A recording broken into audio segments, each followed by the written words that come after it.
Double 8. Coming in, the red bit. That was 0.003 centimeters of the exact epicenter of the red bit. You used the word lesson. Well,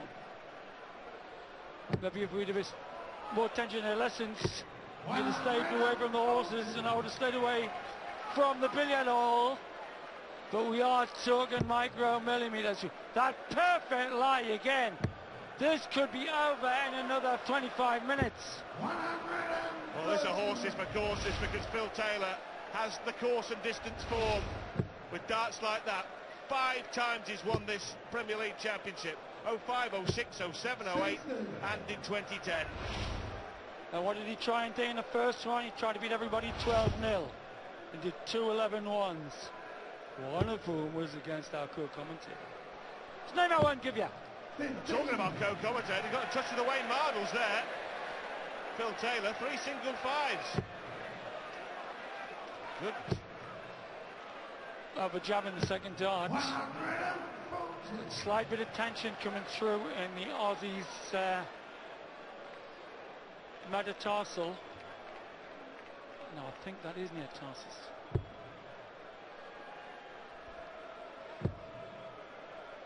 Great and good. 2 blokes in commentary box talking about the Holy Land, but not about the churches or the church goers with the dart players. Awkward line now. Having a nightmare. First 10 legs. Taylor doing it.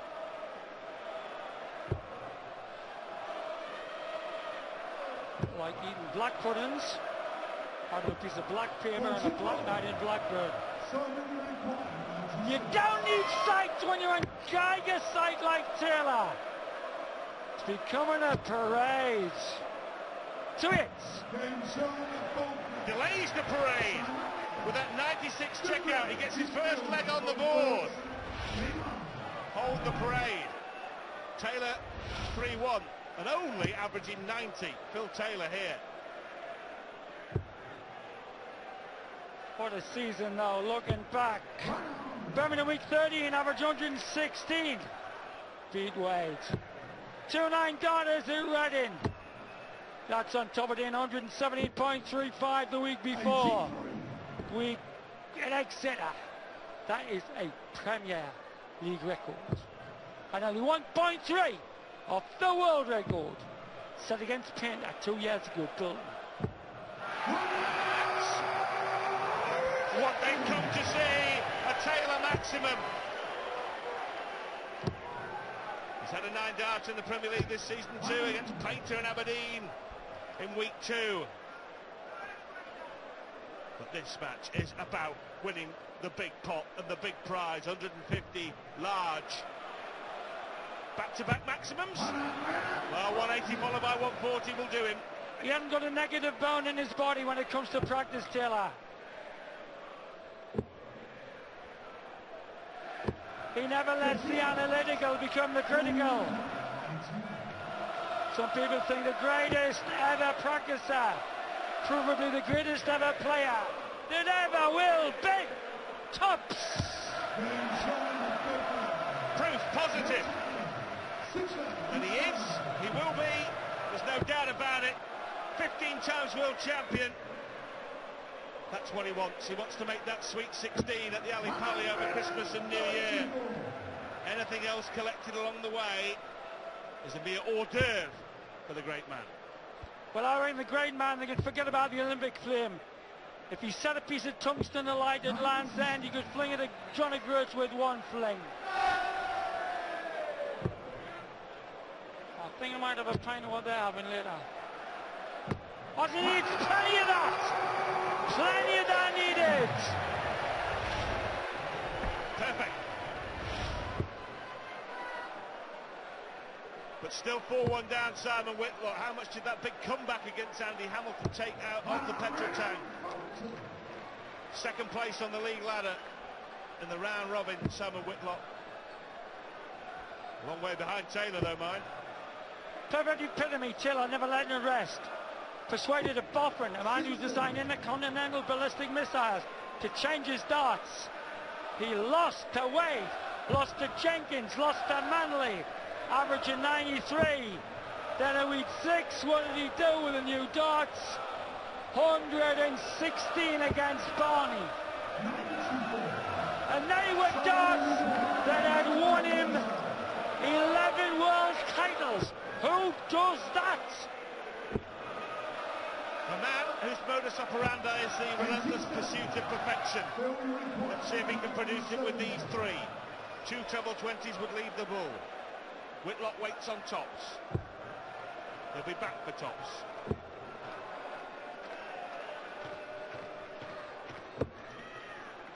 To make it 4-2 then. The beard to be feared wants tops. Beard to be feared, it needs to dip. Double 10, a great, all over the place. For 5-1. Without really coming out of first gear here, the power to win 5 of the first 6 legs. 70 left. 50 left. The bullseye for 5-1. That is how you do it. Come on, Philip! It's only a game! Grievous bodily darts down here in Greenwich Parks. A blitz on the Aussie by the Beatitude Disher out. Legs will make him the champ again. 05, 06, 07, 08 and 2010. Will it be 2012 again? John Gwynn's in the box. One-way traffic, John. Yeah, it is, and the amazing thing is that Taylor is far, far below his best. A 96.62 would be an acceptable average to many, many players. But Phil Taylor, we know, has a good 10 points more than that as his average for the entire tournament. So it's all the more surprising that Whitlock hasn't been able to go with him, and the reason is he's only hit 1 double in 8 attempts. Should have won the first leg. That would have got him off to the start he wanted, but he didn't, and well, there you have it, 5-1 to 10. I should think he's as much surprised as most.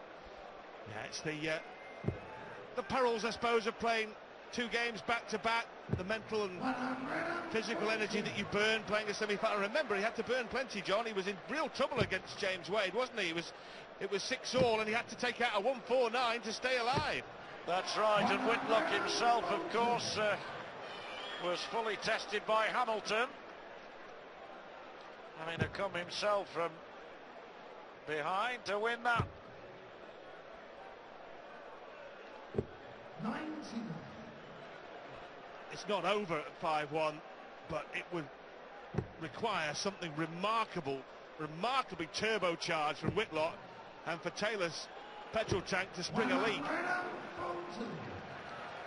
Signs there, perhaps, that Whitlock still has a vein of steel running through him. He's going to need every ounce of his amazing ability, of his wizardry now. A 1-2-1 checkout would help. Well, these are the finishes he was taking out on the run to the World Championship final, and that's how far he's off the mark, John. That's how far he's off the mark, going for treble 17 and hitting big 2.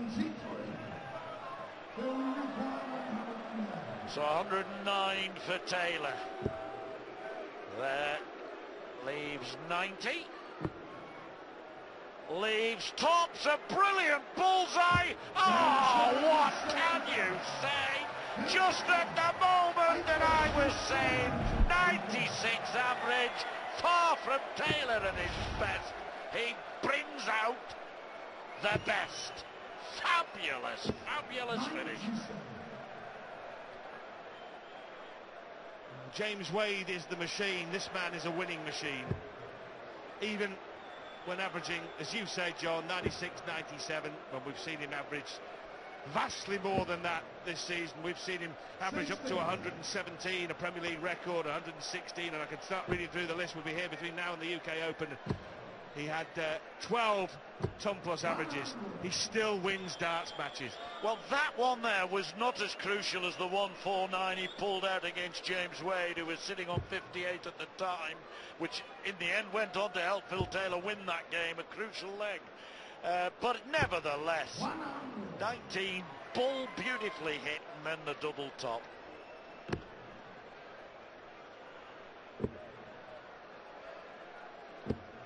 He beat Whitlock twice in the regular season, the round-robin matches in the Premier League as well. Quite comfortably, 8-4 and 8-3. And this could be even more comfortable the way Taylor is rolling on without being put under any pressure. Yes, and all the 15 weeks, 14 league weeks and tonight, you would say that tonight has been, if not his least impressive, certainly one of his least impressive nights. And yet, here he is on the verge again of another title. A little bit of work to do yet, still 4 more legs to be won. Never write a player like Whitlock off. But on the other hand, that's what he's got to contend with, Rod. Well, Taylor looks like putting Whitlock to the sword, and I wonder if Whitlock's win in the last round of matches over Adrian Lewis was as significant as anything. Taylor doesn't fear anyone, of course, but Lewis had taken 3 points off him, a win and a draw, and Taylor, I think, was quite pleased that Lewis wasn't here tonight. Treble 18 leaves tops. Even a loose dart at the start of the combo almost didn't matter. That's right. Remember Mervyn King when he beat Phil Taylor in the semi a couple of years ago, 3 years ago I think it was. There's the double 12 which keeps Whitlock alive at 6-2, and well done Simon Whitlock. Mervyn King hit 111, he got 7 first start and then got treble 18 and bull, I remember, and it was the start of the comeback from him that in the end finished Phil Taylor off. But that was history now.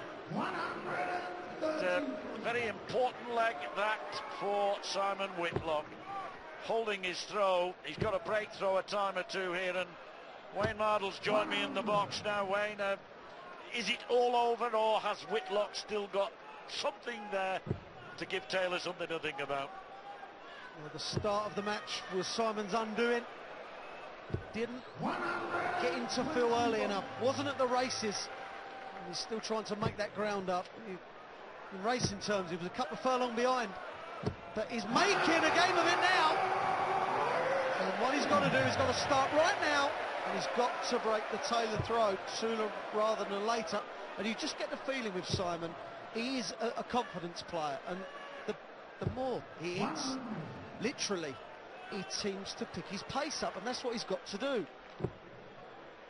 Well, in fairness, neither player was that impressive at the start, and really Whitlock missed out, didn't he?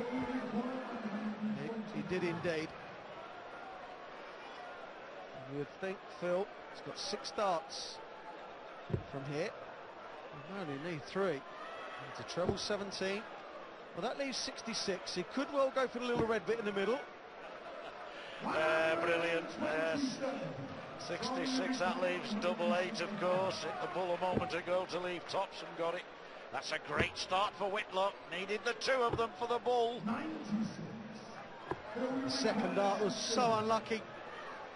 But this is for 7-2, and it really is getting away from Simon Whitlock. He's never won a PDC major.